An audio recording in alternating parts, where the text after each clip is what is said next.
This is something new I'm starting on this channel, and will do my best to stay consistent with it. Now, I've made it very clear in the past that I'm an avid fan of horror films, so I figured I'd use this platform to recommend some of my favorite horror movies to all of you in a new series called Horror Movies You Should Watch. In these episodes, I'll list a few horror movies that I love and would like to recommend to you guys.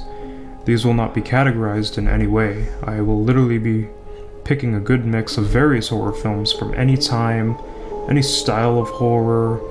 Some may be well known, some of you may have never heard of what I'm talking about. This isn't just for the experts and the movie buffs. I also wanted to reach out to people trying to get into the horror genre a bit more. So if I list some obvious or well-known movies, please understand that. I'm going to make this a weekly series, and hopefully I stay consistent with that. So let's get started. Now I'm going to kick off episode 1 with a movie entitled OLantern. This film is considered a cheesy slasher movie from the 1980s, and it's a bit cheesy, but it's one of those movies still worth watching, whether you get a laugh or simply enjoy it, because it's got some cool elements to it that involve heavy metal, Satanism, and the occult. Basically, this movie is about a young dude who is heavily influenced by his Satanist grandfather, who owns a cult, and he goes on this bizarre killing spree on Halloween. It's pretty interesting to watch. Now, this is a film most horror buffs should know, but some may not know of it, or some may only know of it through a kid's cartoon. I wanted to talk to you guys about Nosferatu. Not the 1979 version, I'm talking the original 1922 version. So basically the filmmakers didn't have the rights to Bram Stoker's Dracula, so they simply created an adaptation off the novel with different names and of the different character names and whatnot. If you can sit through a silent film, you'll really enjoy this one. This movie is a cult classic and it's absolutely astonishing. Max Schreck, the actor who plays Count Orlok, in other words Dracula, genuinely has this creepy, eerie mystique around him, and his character is genuinely scary looking and to some terrifying. I think it's an awesome movie. It's a really good adaptation of Dracula, the novel, and once again it's a classic. Basically, Thomas Hutter goes to Transylvania to Count Orlok's castle up in the mountains, as Orlok wants to buy a house in Hutter's area, and over time, he begins to see the real vampiric nature of Count Orlok and realizes that him and his wife are in danger. It's an awesome movie. It's one of my personal favorites. Again, Max Schreck really makes his presence felt as Count Orlok. Another personal favorite I really wanted to talk to you guys about was the movie Audition. I'll warn you, this movie isn't for the faint of heart. It can certainly be graphic at times, but if you can handle a bit of that, I highly recommend this movie, mainly because of its story, the psychology, and how things unfold. If you can watch Japanese films and read subtitles, I do recommend giving this a watch. Again, I'll warn you though, Japanese films certainly do not hold back. I'll leave it at that.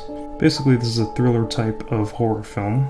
It follows a character named Ayama who wants to pursue dating again after his wife dies. So his friend, who's a film producer, convinces Ayama to create this fake audition for this movie that doesn't actually exist. It's just so he can meet women. He gets infatuated by this girl who shows up by the name of Asami, who they eventually start seeing each other, and without giving away too much of the movie, Asami is not who he thinks she is. And he slowly and gradually begins to learn that. This movie as well is a cult classic. It is one of my favorites of all time. Now I'm going to go back to the 1980s slasher type of films and recommend this one entitled My Bloody Valentine. Not the amazing shoegazy rock band, who I love by the way, but I'll save that for a different video, but the original 1981 Canadian slasher flick. And unlike OLantern, this movie isn't too cheesy. In its time, it was awesome. Basically, the movie follows these friends who question the belief of this legendary murderer, but over time begin to realize that he is legit, he is real, and on Valentine's Day they know that for a fact he is real. Typical 80s slasher kind of plot, but enjoyable for sure. Now, a fantastic horror flick from the 1950s I suggest watching is The Prowler. This one is simply a classic. It has a bit of a basic plot, as it was from 1951, but a classic if you're looking to dig deep into horror's history. This film basically follows Susan, a woman living in a mansion in the suburbs of town, as some dude is stalking her in her mansion. She calls the cops, falls in love with one of the cops, and cheats on her husband, and eventually the cop develops an obsession with her and plots to kill her.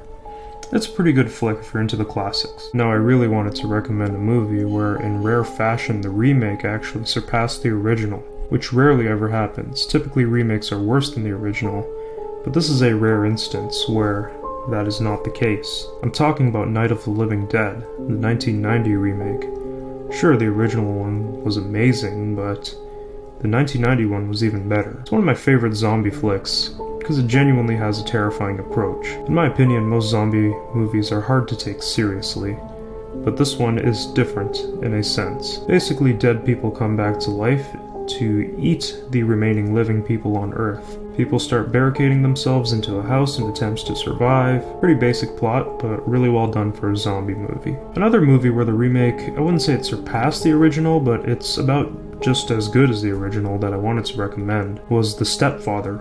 Both versions of this film are fantastic, but I wanted to recommend the 2009 remake. It's quite the thriller. Basically, David, a serial killer who pretends to fall in love with mothers with children and slowly plots to kill them, skips town, changes his name and his look, and repeats the process. He eventually finds this one family, and the one family begins to investigate him and kind of figure out who he is and whatnot. Again, both versions of this movie are great. A bit gruesome, but a good horror flick. I'm putting the 2009 one in this video just as a good starter. If you want something quite enigmatic, watch the movie Eyes Without a Face. Another classic, as this film is from 1960, and is quite creepy.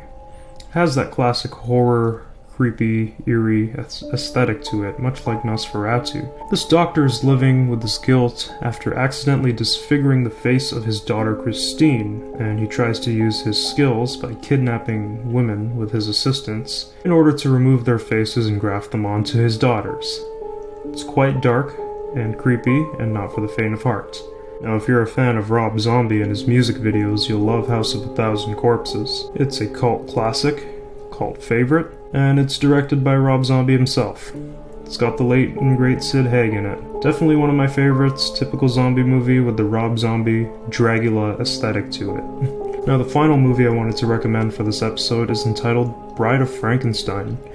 Not the original Frankenstein movie, but the sequel, and another classic dating back to 1935. Basically, Frankenstein wants to get out of the evil experiment kind of stuff, and his mentor, Dr. Pretorius, kidnaps his wife, and Frankenstein agrees to help Dr. Pretorius create a creature to be the companion or wife of Frankenstein. Pretty interesting and somewhat underrated in my opinion. I thought it was a cool concept when I first watched it. I highly recommend watching it.